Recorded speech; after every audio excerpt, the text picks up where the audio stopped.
Good morning again, everyone, and welcome to Outright Talk. For this morning, I will be making a presentation on LGBTIQ inclusive gender-based violence law and policy. Specifically, the presentation will summarize the situation facing LGBTIQ people subjected to gender-based violence in 4 Caribbean countries, and then I will outline Outright's plans to tackle the current deficiencies in policy and law for GBV response to LGBTIQ survivors in the 4 countries. And the 4 countries are Haiti, Antigua and Barbuda, Trinidad and Tobago, and St. Lucia.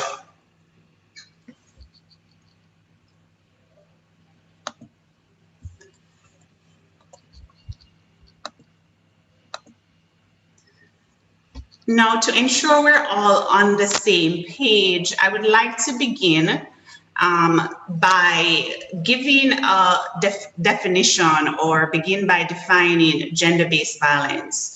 Now, gender-based violence is generally used to describe violence that is perpetrated against women and girls by men as a result of women's considered subordinate or presumed subordinate position.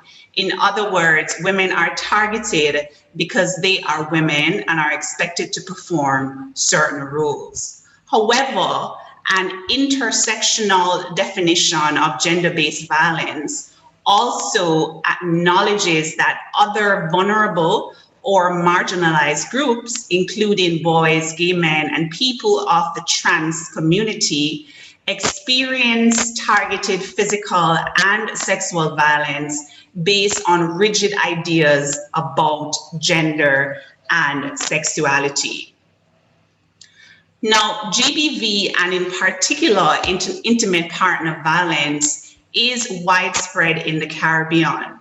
And current prevalence data shows that 30% of women in Trinidad and Tobago, 27.8% in Jamaica, 24% in Haiti, and nearly 50% in Guyana have experienced some form of violence perpetrated by an intimate partner. And while there are no readily available quantitative data to show the prevalence of GBV in the LGBTIQ community, we know from anecdotal evidence that violence, including IPV, is a reality for many. Because we sometimes forget that members of the LGBTIQ community are both victims and purveyors of the patriarchal values of domination and subordination that drives GBV. And there are 3 main ways LGBTIQ people experience GBV in the Caribbean. The first is through family, where family members such as parents, siblings, and other relatives subject LGBTIQ people to violence and abuse. So for example, a parent who beats his or her lesbian or bisexual teenager and banishes the teenager from the home, or a parent who tries to exorcise the gay demon from a LGBTIQ child.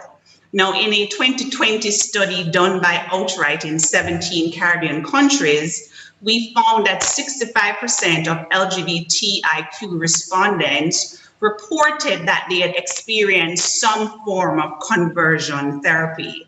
And most said they were forced into it at a young age, and that the practice was performed by religious leaders and sanctioned by family members who told them they had to be delivered from a so-called gay demon. And in the end, of course, there was no deliverance.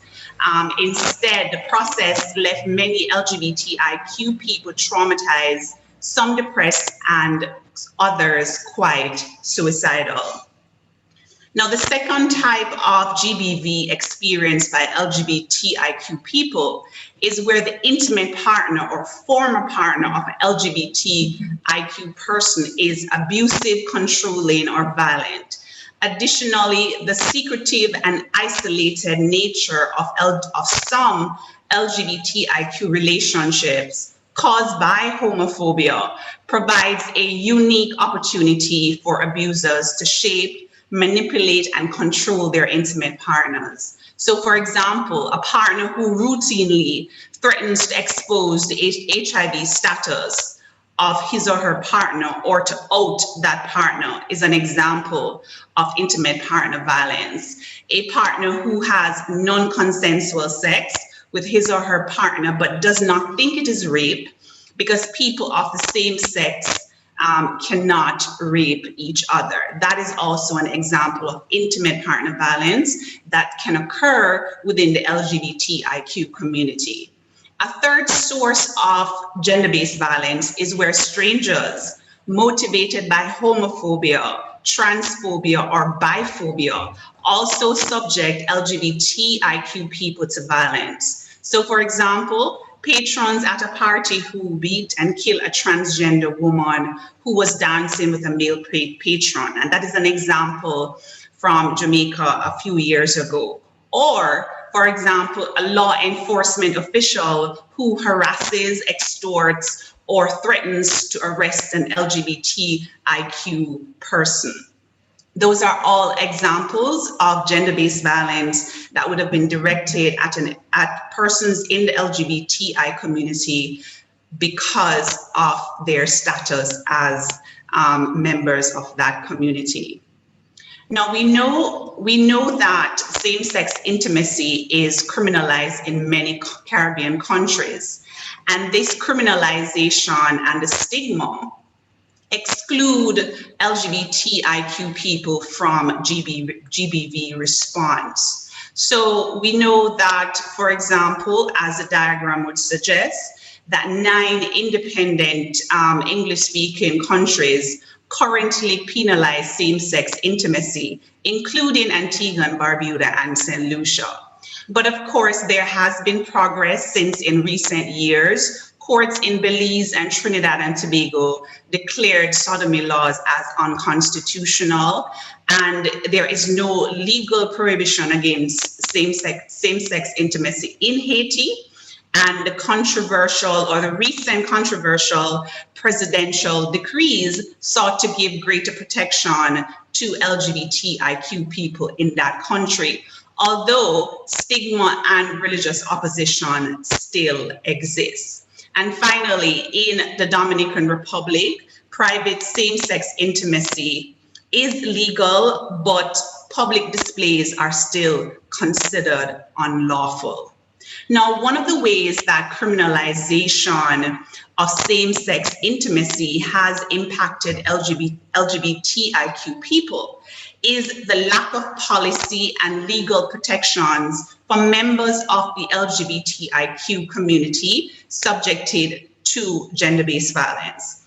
And criminalization in this context provides a sanction for abuse by private citizens and state neglect because LGBTIQ people are already thought of as criminals. And if you are a criminal class, it is easy to ignore your needs and concerns. So consequently, what we see is that the needs and concerns of LGBTI people who are subjected to GBV are largely or have largely been forgotten in state GBV responses. So, for example, most of the domestic violence legislation in the region still uses a heteronormative model which excludes people in abusive same-sex relations from applying for protection or occupation orders. We have situations where defenses like provocation and justified homicide not only benefit men in getting charges for murdering their intimate female partners reduced to manslaughter, but they're also being used to excuse the killing of gay men by other men where it is alleged that a sexual advance is made. So, for example, in the Trinidadian case of Marcano and the state, the Trinidadian High Court held that any right-thinking person would have been entitled to be offended by and react violently to a same-sex sexual advance. Now, despite widespread homophobia, transphobia, biphobia, and the pervasive practice of conversion therapy, there are still no laws prohibiting discriminatory treatment, or there are few laws. Let me just correct myself. There are only few laws prohibiting discriminatory treatment based on sexual orientation, gender identity, and expression in most countries. And no country in the region, as far as I know, has banned conversion therapy for minors. Additionally, because many first responders and service providers believe that LGBTIQ people are already engaged in criminal conduct and are so-called sinners, they are more likely to be less sensitive and pay usually scant regard to LGBTIQ people who seek help. So, for example, the police in normal circumstances are notorious for seeing IPB cases as private matters that do not deserve serious police time. And this sort of attitude becomes even worse when an LGBTIQ person reports an incident of GBV. And of course, in those circumstances, the police are less likely to investigate and pursue matters involving LGBTIQ people. We also see situations as it relates to healthcare providers, and especially, so for example, healthcare providers who are there to provide mental health services. They too have an issue in terms of providing those particular services to the LGBTI community, because the situation or the problem confronting those LGBTQI health providers is that they, of course, they say they do not know how to deal with the specific needs of persons from those communities. And finally, based on Outright's 2020 desk review, the exclusion of LGBTIQ people from GBV response results in the lack of protocols to govern the service provision for LGBTQI survivors. Therefore, because of all of what I've just said, a part of Outright's Caribbean program aims to improve the safety of LGBTQ people in the Caribbean by improving government policies and service provision for violence prevention and survivor support. And to that end, the program has 3 objectives. First, developing evidence-based strategies through research.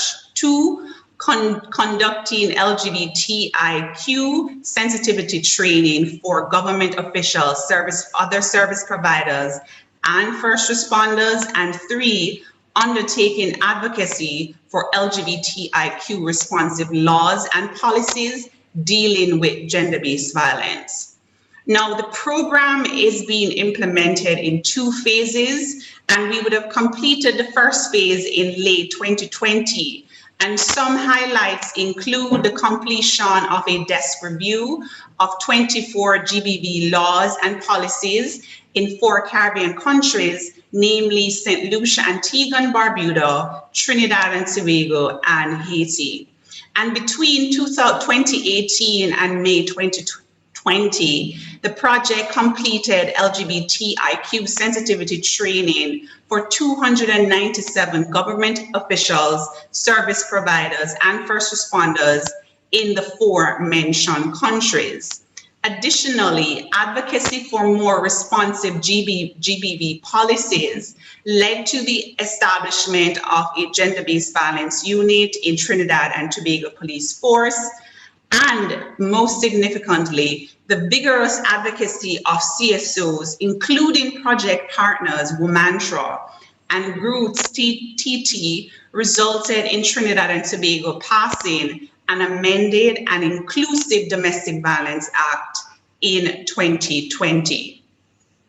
Now, Outright is all about partnerships, and our phase 1 success would not have been possible without the hard work of our country partners, namely Raise Your Voice and United Strong from St. Lucia, Womantro and Goods TT from Trinidad and Tobago, MESH and Women Against Rape in Antigua and Barbuda, and of course, Courage in Haiti. Now, as the project moves into its second phase, we hope to build or place more emphasis on advocating for GBV laws and policies that are responsive to the needs of the LGBTI community.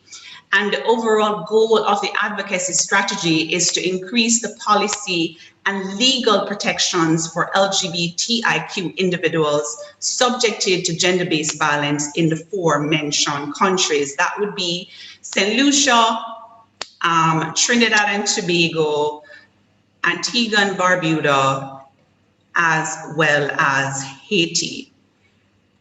Now, the advocacy strategy builds on the work achieved from the research and training in phase 1, and it has 3 principal objectives. So the first is lobbying governments to introduce, change and amend or adopt LGBTIQ responsive legislation or policy. The second involves developing and executing public education campaigns to sensitize the public.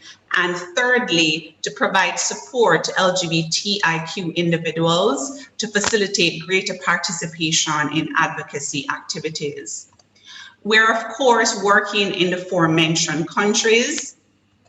And again, in phase 2, our country partners will be the same partners that we worked with in phase 1. And given the limitations of time, I won't go through all the specific plans for each country, but I will highlight how our approach with Antigua and Barbuda and St. Lucia will give you a sense of what to expect in the other countries going forward. Now, like we did in Trinidad and Tobago, we are keen on undertaking lobby activities to get amendments to the Domestic Violence Act in both countries, the Sexual Offences Act in Antigua and Barbuda, and also to support the adoption of an inclusive sexual harassment policy for the government in Antigua. Now, the governments in both countries have indicated their intentions to revise the legislation and policy that we would have mentioned, and we want to ensure in our advocacy that the legislation and the policy that was mentioned includes language that is inclusive and that captures the concerns of LGBTQI persons as it relates to gender-based violence. So, for example, the DVA in both countries uses a heteronormative model, which, as I would have mentioned before, excludes LGBTIQ people from really accessing protective orders under the acts. And so we want to ensure that that is changed so that the provisions in those acts are more inclusive to ensure that persons from the LGBTI community can get access, all persons from that community can get access to a protection or an occupation order if it is needed. Additionally, the Sexual Offences Act in Trinidad, in Antigua and Barbuda restricts rape to penile penetration of the vagina, and all other non-consensual sexual activities are covered by other provisions such as serious indecency with a lesser sentence, and this implies that non-consensual oral or anal penetration is somehow less serious. And the deficiencies in the Sexual Offences Act, including the lack of definition for consent, negatively impacts all survivors of sexual assaults, including persons from the LGBTIQ community.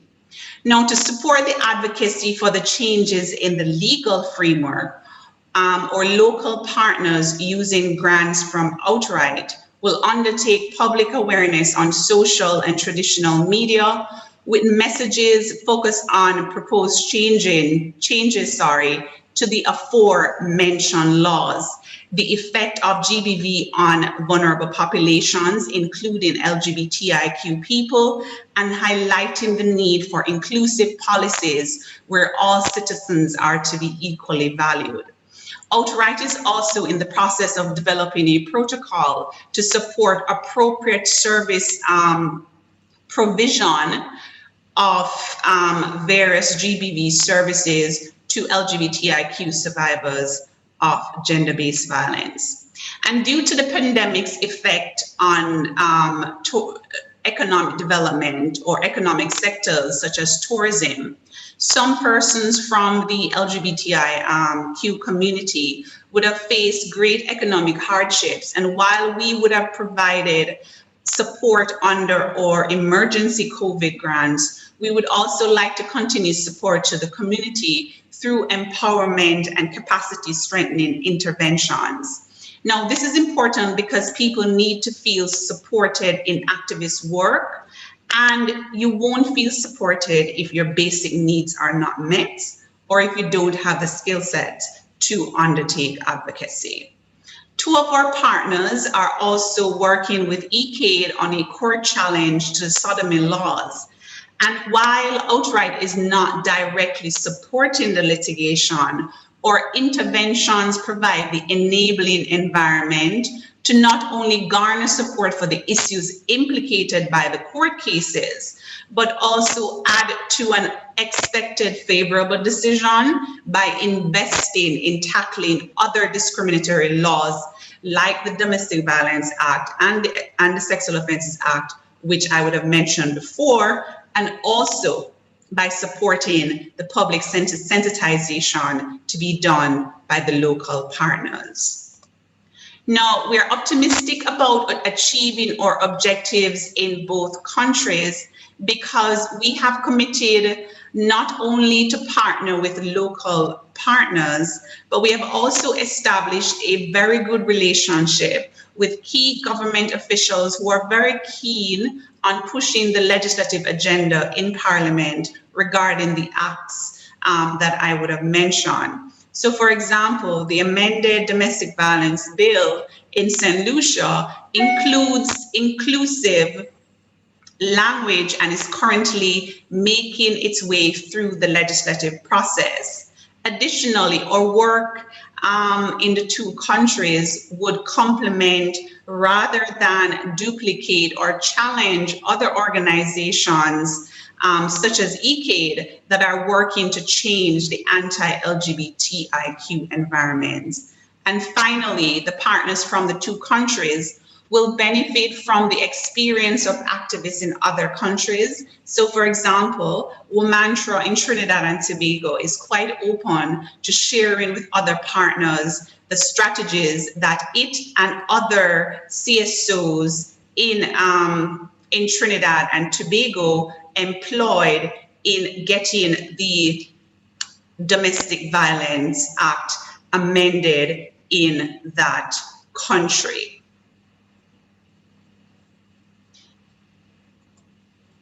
Now, to end, I want to highlight 4 key things that might pose a risk to the goal of increasing policy and legal protections for LGBTIQ survivors of gender-based violence.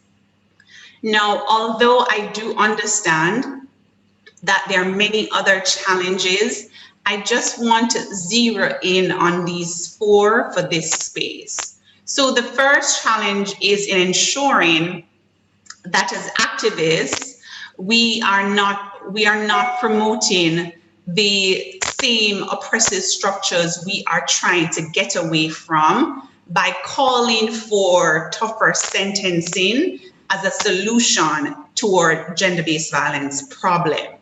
And we want to, in our advocacy, to move towards a system where people who carry out violence are reprimanded, yes, so there is accountability, but we want to also, in addition to that accountability, offer the possibility of reforming minds and behavior. And as such, it is important to focus on less punitive models, or to focus less on punishment or incarceration and more on accountability, complemented with the process of healing. The second thing is the need for more collaboration. Now, oftentimes organizations, and dare I say human beings in general, have a tendency to fight against each other when we feel like resources are scarce and there isn't enough for everybody, or we choose separation where disagreements exist, even if there are common goals. And this sort of division can dilute the power of advocacy. And we want to really guard against that by incentivizing collaboration. The third thing is the religion question. And it is a central problem, and it is a central issue that we must contend with. The other day, someone asked me the reason for the Caribbean's failure to reform at a faster rate, despite the pressure. And I said the answer was simple. The problem in most cases, in most countries, is the conservative Christian church lobby. And the continuing criminalization of same-sex intimacy in many ways represents, for many persons in that section of society, a bastion, sort of, against the incoming tide of inclusivity, which for them means a rejection rather of their belief system, and the creation of a space where they will not be able to express their Bible-backed opposition to same-sex intimacy. So how do we contend with those fears, and at the same time illustrate how those fears are being used to deny rights to individuals? In essence, will those groups be able to see that what they're doing is the exact same thing they fear? So we are hoping that Outright Religious Fellowship, which has been running for a few years now, will support us to better address that particular question. And finally, Outright is deeply committed to building alliances and consider this as the most effective means to achieving advocacy success. As such, in our Caribbean program, we have partnered not only with grassroots LGBTIQ organizations, but also women's and feminist organizations. Now, Outright is itself a feminist LGBTIQ organization. And, you know, the beauty of feminism is that it is about freedom and emancipation, and therefore provides a space for everyone who is working to be free from sexism or patriarchy, which we know are at the root of all oppression as it relates to women and other marginalized groups, including LGBTIQ people. Now, at this point in the webinar, I will open the floor to questions, suggestions, or comments on what was presented, and more specifically, if you have suggestions or comments as it relates to the challenges that we might have going forward in advocating for more inclusive law and policy to respond to LGBTQI survivors of gender-based violence.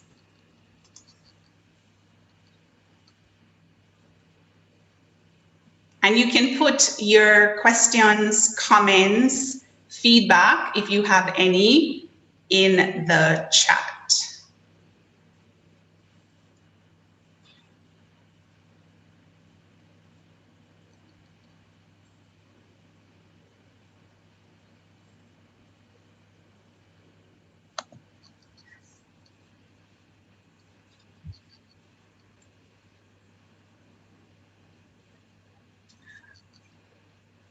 Of course, if there are no questions, comments, and or feedback, we can, of course, end the webinar for today.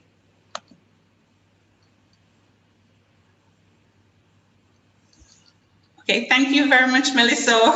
Thank you so much. Are there? Thank you very much, Clyde. Okay, great. I'm also looking forward to phase 2, Kent.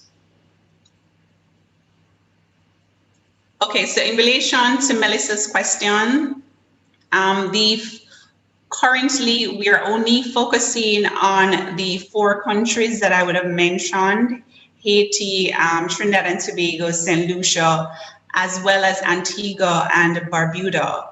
Now, depending on the advocacy, the success of the advocacy work within those 4 countries, then we will then have to have discussions and then consider how we can replicate the successes in those countries to the other countries in the Caribbean where this type of advocacy would be needed. But as to which countries specifically those would be, that's not something that I would be able to say at the moment.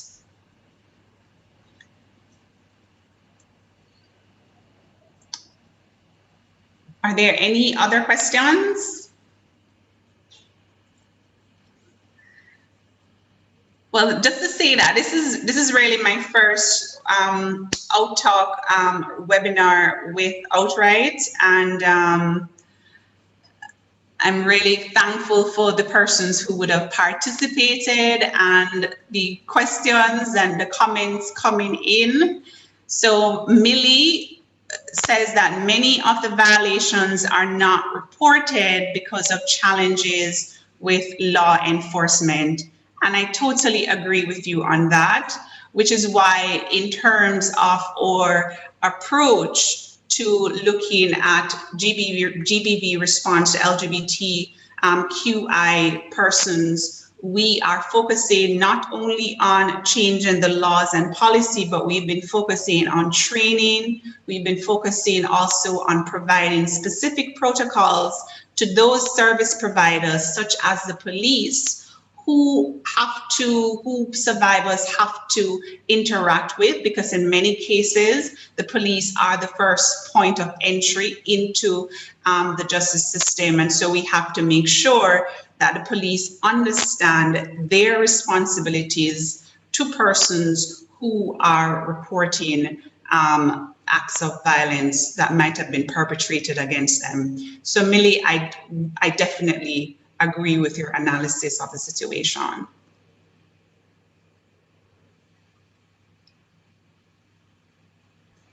And in relation to the kind of violence that persons within the trans community experience for their within their own intimate partner relationships, as I would have mentioned at the beginning, one of the type of violence that I would have pointed out that we are working towards ensuring that persons receive protection from when it occurs is violence within intimate partner relationships within the LGBTI community.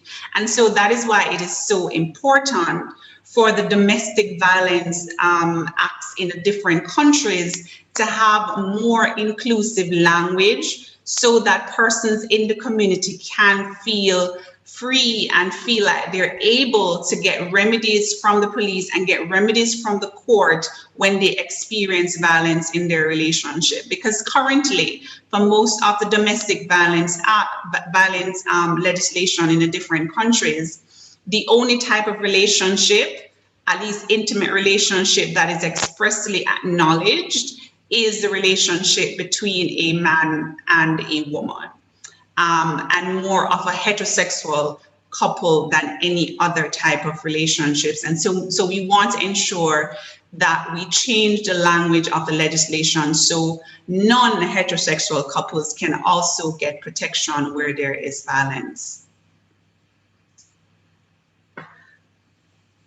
All right, so are there any other questions and comments that persons would want to put in the chat? All right, so let me, in ending the session, let me just say thanks to everybody, to all 12 participants who participated in this afternoon's or this morning's webinar, because it's morning in Jamaica where I am now, but I suspect it's probably afternoon where most other persons are. But I'd like to just say thank you so much for attending. Thank you very, very much for the questions and the comments that you posed. And thank you also for your continued support of Outright's programming in the Caribbean. Let me just say, before I leave, let me just say, or give a big up to Kashka Hemans, who is in the chat, and I hope Kashka, you don't mind if I say this, because Kashka is is the attorney who is working with Alexa Hoffman in Barbados, and he's also working on other cases as it relates to ensuring that LGBTQI rights are respected in that country. And let me also acknowledge Alverna Innis, who is with MESH, who is one of our local partners in Antigua. So special big ups to you guys. All right, then everybody, thank you so much for participating. Just to let you know that a copy of the recording for this webinar will be sent to your emails. And thanks again for participating. And hopefully I'll see you soon for another Outright Talk. So bye-bye, everybody.